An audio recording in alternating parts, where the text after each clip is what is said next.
माननीय नेताजी के निधन से रिक्त हुई इस लोकसभा पर पुनः चुनाव होने की स्थिति आई, यानी मैनपुरी लोकसभा की सीट नेताजी के सम्मान, नेताजी की प्रतिष्ठा, मैनपुरी के लोगों के सम्मान और स्वाभिमान से जुड़ी है। क्योंकि नेताजी ने मैनपुरी की धरती को अपनी कर्मभूमि बनाया। आप लोगों के स्नेह प्यार सानिध्य में रहकर उन्होंने उत्तर प्रदेश की राजनीतिक में 55-60 सालों तक लगातार सक्रिय राजनीति करके न केवल उत्तर प्रदेश की आन शान को बढ़ाया, बल्कि पूरे देश में मैनपुरी की एक नई पहचान भी दी। मैनपुरी का मतलब नेताजी और नेताजी का मतलब मैनपुरी।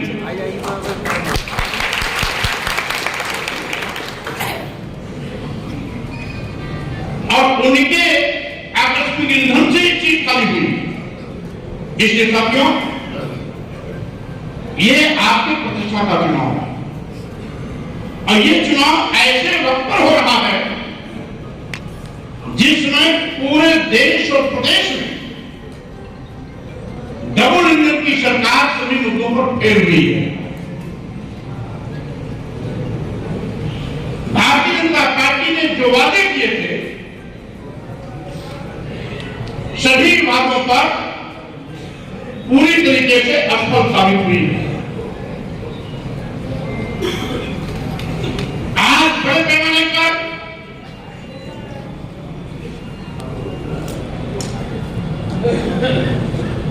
प्रदेश में नौजवान बेरोजगारी के दौर से गुजर रहा है।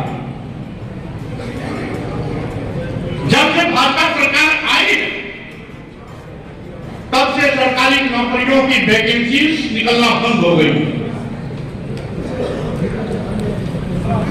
यहां तक कि ये भाजपा सरकार नौजवानों को बेरोजगार की फौज बना रही है।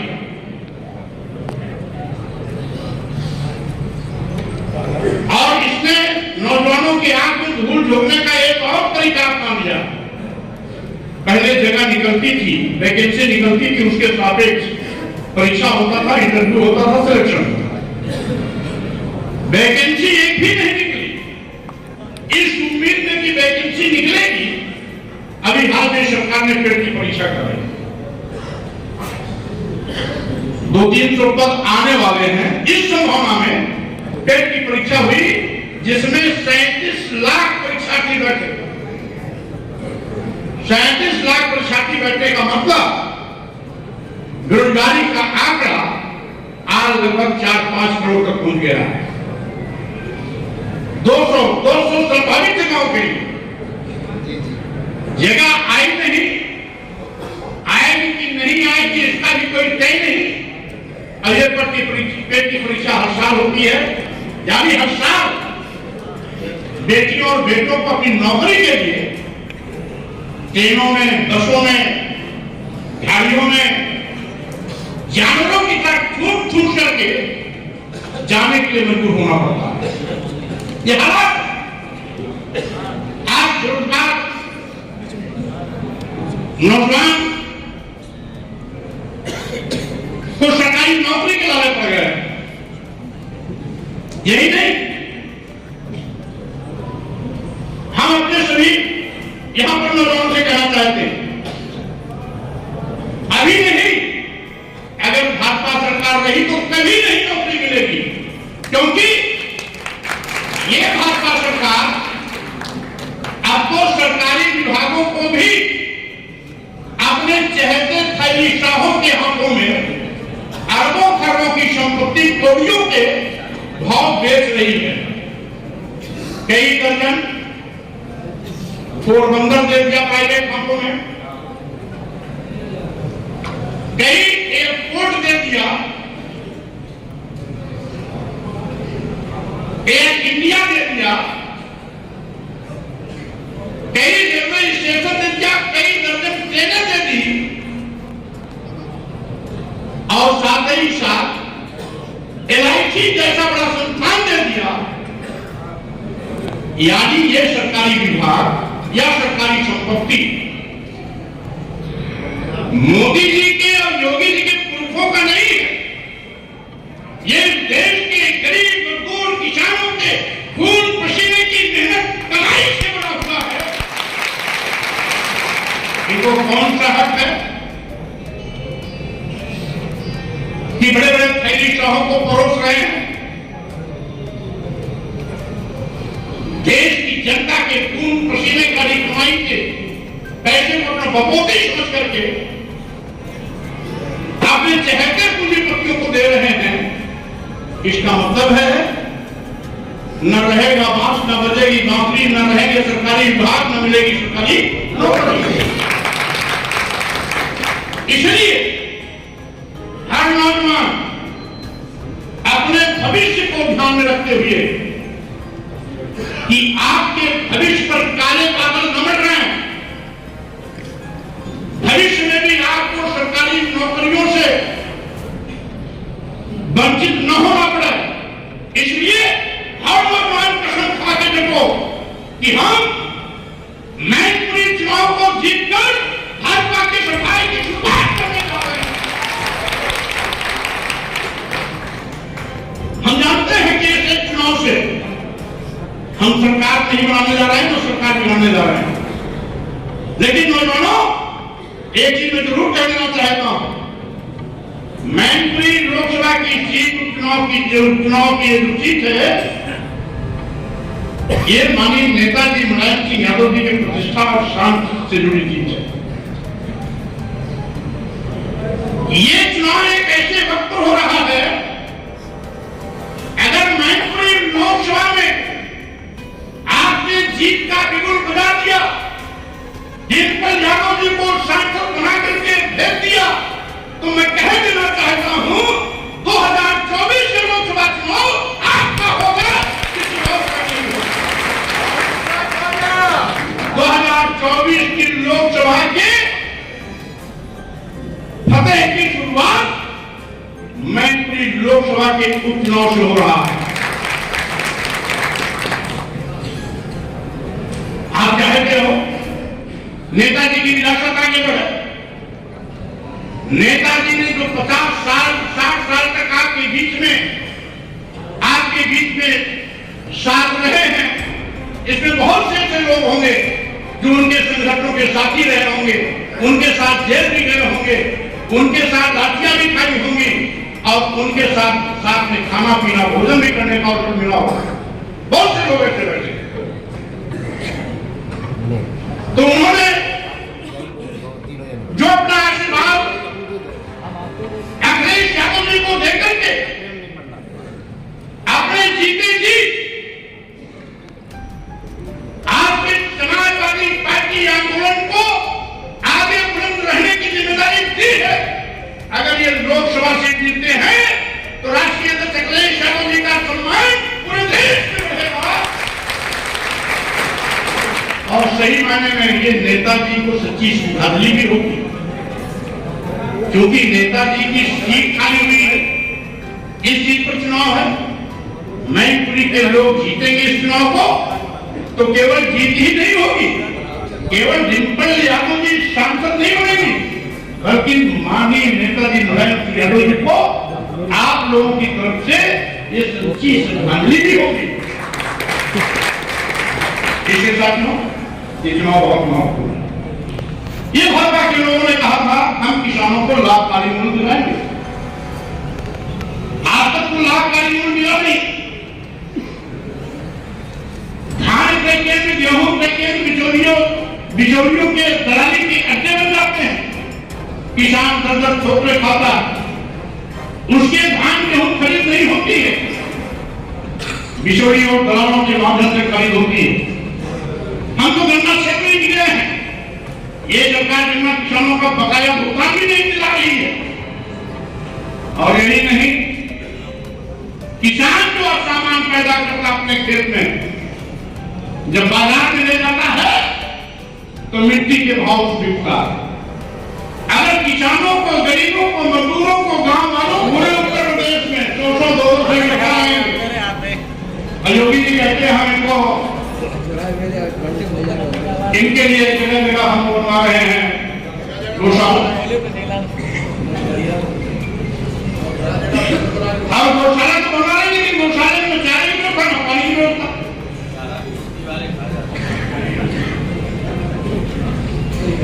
यानी ये जिसको गौ माता कहते हैं, ये उसके भी दुश्मन है। अभी अमरोहा की एक गौशाला में एक दिन में 70 जानवर मरे, 70 गौवंश मरे एक दिन। तो ये तो अपनी गौ माता के भी दुश्मन है कि गौशाला में न चारा की व्यवस्था, न भूसे की व्यवस्था, न पानी की व्यवस्था, दम तोड़ रहे हैं। और जितना गौशाला में है उससे 100 गुना ज्यादा खुला छुट्टा घूम रहे हैं जो किसान की बात कर रहे हैं। तो ये तो किसानों के दुश्मनों का है। और वहीं पर साथियों, आप तो इनसे व्यापारी परेशान, नौजवान नौकरी के लिए परेशान, व्यापारी जीएसटी से परेशान, किसान, गांव, गरीब मजदूर, दलित सब ये है महंगाई से परेशान। आज महंगाई आसमान पर है। यही मोदी जी और भारतीय जनता पार्टी 2014 में जब तक सरकार में नहीं आए थे तो उस समय डीजल 56 रुपया लीटर था और 65 रुपया लीटर पेट्रोल था। यही भारतीय जनता पार्टी के लोग पूरे देश में भारत बंद का आह्वान किए थे कि डीजल पेट्रोल के दाम घटाओ। अब 2014 के लोकसभा के चुनाव में जब मोदी जी आ गए, सरकार बना ली है, तब से लेकर के आज तक 56 रुपया वाला डीजल और 65 रुपया लीटर वाला पेट्रोल 100 के पास पहुंच गया, 100 के पास पहुंच गया। अभी तो महंगा नहीं दिखाई। गैस सिलेंडर खाना बनाने वाला जो 300 रुपया मिलता था, आज 1000 के पास पहुंच गया। अभी तो महंगा नहीं दिखाई पड़ा। और ये तो इतने बड़े धोखेबाज हैं, ये तो छोटे छोटे बच्चों के मुंह का नवारा भी सीधे से परहेज नहीं करते। दूध, घी, मक्खन, वोट लेंगे पिछड़ों का, वोट लेंगे गरीबों का, वोट लेंगे दलितों का, दुहाई देंगे हिंदू का। हिंदू के नाम पर सबको बदला कर वोट देते हैं। सत्ता में आने के बाद पिछड़ों का सर कलम, दलितों का सर कलम, गरीबों का सर कलम। हमने देखा 69,000 शिक्षकों की भर्ती आई, 18,000 पिछड़े वर्गों के लिए आरक्षित पद थे, जिसमें मात्र 18,000 में से 6,000 पदों पर पिछड़े वर्ग के लोगों को नियुक्ति पद दे दिया। शेष 12,000 पदों पर अपने चहेतों को बैठा दिया जो पिछड़े वर्ग के नहीं। अरे भाई 50% के ऊपर आप आरक्षण ले रहे हो, हमें कोई मराल नहीं, लेकिन आप पिछड़ों के आरक्षित पदों पर भी अपने लोगों को बैठा दे रहे हो। या कि क्या ये पिछड़ों का न्याय नहीं है? क्या ये पिछड़ों का हक नहीं मारा जा रहा है? क्या पिछड़ों का कर्तव्य नहीं किया जा रहा है? क्या पिछड़ों की नौकरी, पिछड़ों के बच्चों के साथ नौकरी से खिलवाड़ नहीं किया जा रहा है? क्या यही नहीं, अनुसूचित जाति जनजाति के भी 69,000 पदों में 12,000 आरक्षित पद है। उस 12,000 में 8,000 पद पर तो सही नियुक्ति हुई, शेष 4,000 पदों पर सामान्य वर्ग के लोगों को फर्जी शेड्यूल कास्ट का सर्टिफिकेट देकर वहां पर भी नियुक्ति पत्र पकड़ा दिया। यही नहीं, ये अंधेर दलित हमने कभी देखे ही नहीं। मैं उस समय कैबिनेट मंत्री था जब मैंने जिसका मैंने विरोध किया और जिन दिन मैंने कसम खाया कि अब भारतीय जनता पार्टी को मैं सबक सिखाने के लिए किसी हद तक जा सकता हूं, ये बिना किसी विज्ञापन निकाले कैबिनेट में एक प्रस्ताव लाए कि उत्तर प्रदेश के सभी मेडिकल विश्वविद्यालय, मेडिकल कॉलेजों में बड़े पैमाने पर professor, leader, associate professor, assistant professor के पद रिक्त। चूंकि अनुसूचित जात, अनुसूचित जनजात और पिछड़े वर्ग के अभ्यर्थी उपलब्ध नहीं है, इसलिए इन सभी पदों को सामान्य रूप से भर लिया जाए। हमने उसको क्वेश्चन उत्तर किया, आपने उपलब्ध नहीं है, फार्मूला कहां से लाए? क्या आपने विज्ञापन निकाला? अगर निकाला तो कितनी बार निकाला? एक बार, दो बार, तीन बार? तो अंत में जवाब आया कि एक बार भी नहीं। उसी पर मैंने कैबिनेट में अपना गुस्सा जाहिर किया। अब मैंने तेवर को देखते फिर मुख्यमंत्री ने तो सरकारी डाटा, लेकिन चोर चोर मोसेरे भाई उस प्रस्ताव को रोका नहीं। नतीजा हुआ कि एक और विशेष के लोगों को सभी मेडिकल कॉलेजों और मेडिकल विश्वविद्यालयों में professor, leader, associate professor, assistant professor के पद पर रख दिया गया। एक भी पेपर नहीं, एक भी शुल्क नहीं, एक भी शुल्क नहीं, वैकेंसी भी नहीं निकाली। ये मन माना वोट चाहिए इनका हिंदू के नाम पर बैकवर्ड श्रृंखला सब, लेकिन सत्ता के आने पर सबके गर्दन पर तलवार चलाते हैं, सबके आंचल पर कैंची चलाते हैं, सबकी हकमानी करते हैं। और ये चाहते क्या है? ये देश के लोगों को इतना गरीब बना देते हैं, इतना गरीब बना देना चाहते हैं कि 5 किलो 10 किलो चावल में वो हमारा गुणगान करते रहे, वोट देते रहे, इनके बच्चे अपना निपटा पावे, इनके बच्चे नौकरी के लिए आवाज न उठा पावे, इनके बच्चों को अच्छा खाना पीना न मिल सके, इनके बच्चों को अच्छा कपड़ा न मिल सके, इसलिए इनको इतना गरीब बनाओ, इतना गरीब बनाओ, इतना गरीब बनाओ कि 5 किलो और 10 किलो चावल को ये अपनी जिंदगी मान ले। मैं कहना चाहता हूं ये 5 किलो 10 किलो चावल आपके साथ मजाक है।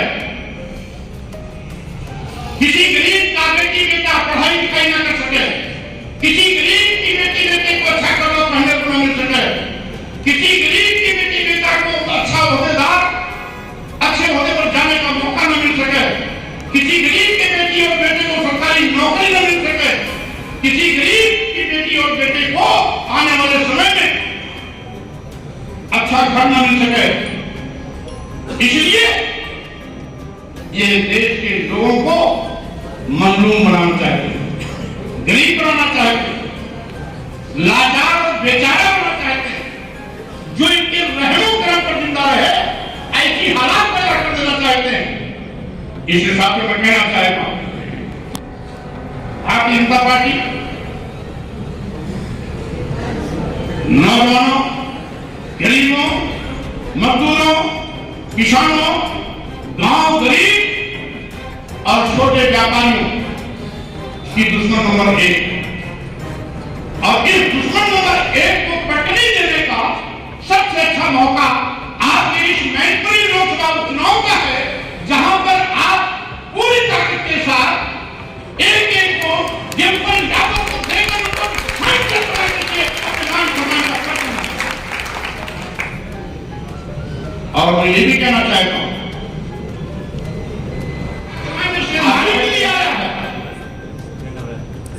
लेकिन शायद भारतीय जनता पार्टी है, और हमें बड़ी खुशी है कि पूरे उत्तर प्रदेश में क्षत्रिय समाज या कुशवाहा समाज, सैनी समाज, मौर्य समाज जो भी है हमेशा मेरे साथ खड़ा रहता है। और इस चुनावी विश्वास से कि साथियों आज समाजवादी पार्टी में केवल अखिलेश यादव जी का सम्मान नहीं इन्वॉल्व है, केवल उनकी प्रतिष्ठा नहीं लगी है, बल्कि स्वामी प्रसाद मौर्य की भी प्रतिष्ठा लगी है। इसलिए इन कटिया मारों से होशियार रहना, इन कटिया मारों से होशियार रहना, क्योंकि जब पिछड़े वर्गों के आरक्षण पर तलवार चली है तो उसमें शाक्त समाज के नौजवान मुझसे वंचित हुए। आज सबसे ज्यादा जनजातीय अत्याचार पिछड़े वर्गों पर हो रहा है, दलित समाज पर हो रहा है, अकलियत समाज पर हो रहा है। आपको न्याय मिलना बहुत दूर, आपकी एफआईआर तक नहीं लिखी जाती है। अगर एफआईआर लिखाने की हुज्जत करोगे तो उल्टे आप पर ही फर्जी मुकदमे लगा दिए जाते हैं। यह है भाजपा सरकार। और साथियों, जो भारतीय जनता पार्टी, राम को मोदी ने पैदा किया, राम पहले नहीं थे। ये मोदी जी आए तो राम पैदा हुए, उसके पहले राम थे ही नहीं। अरे राम के नाम पर भी दुकान चलाने में पीछे नहीं रहते। राम को भी, राम का भी सौदा कर लेते हैं। और इसीलिए साथियों, मैं आपसे कहना चाहता हूं, हमारे जितने भी दलित समाज के लोग हैं उनको भी सावधान कर देना चाहता हूं। अभितवाद के आरक्षण पर तलवार चल रही है। ये भारतीय जनता पार्टी के लोग बाबा साहब डॉक्टर अंबेडकर के संविधान को बदलने की तैयारी कर रहे हैं। अगर दलित और पिछड़े चुप रहेंगे तो बाबा साहब डॉक्टर अंबेडकर का संविधान सुरक्षित नहीं रहेगा। बाबा साहब डॉक्टर अंबेडकर के सम्मान से खिलवाड़ करने में गुरेज नहीं करेंगे। और साथियों, इसीलिए मैं कहना चाहता हूं, आज आवश्यकता है आप अपने सम्मान स्वाभिमान के साथ ताज ठोककर खड़ा होने की। भारतीय जनता पार्टी की हिटलरशाही पर रोक लगाने की। भारतीय जनता पार्टी जिस तरीके से नौजवानों, गरीबों, मजदूरों और किसानों के साथ खिलवाड़ कर रही है, उस पर अंकुश लगाने की। जिस तरीके से दलितों और पिछड़ों पर बड़े पैमाने पर जनजातीय अत्याचार हो रहा है और आरक्षण को खत्म किया जा रहा है, उससे दलितों और पिछड़ों को उनका हक दिलाने के लिए भारतीय जनता पार्टी सावधान रहने की। और हम समझते हैं, जब आप अपने सम्मान और स्वाभिमान की ओर झांकेंगे तो इस मैनपुरी लोकसभा में भारतीय जनता पार्टी को ऐसा करारा सबक मिलेगा, ऐसा करारा सबक मिलेगा कि कभी भी जो बड़ी बड़ी लंतरानी मारते हैं, ये लंतरानी मारना भूल जाएंगे। और साथ ही साथ ये अपना बोरिया बिस्तर समेटने की तैयारी अभी से करेंगे, क्योंकि जान लेंगे कि अगर मैनपुरी लोकसभा पर डिम्पल यादव जीतती है तो 2024 की लोकसभा में अखिलेश यादव जी के नेतृत्व में समाजवादी पार्टी बड़े पैमाने पर संसद जाएगी। इन्हीं शब्दों के साथ में हम आप सबको बहुत बहुत धन्यवाद देते हैं और समाजवादी पार्टी को जिताकर अखिलेश यादव जी के हाथों को मजबूत करेंगे और अखिलेश यादव जी के नेतृत्व को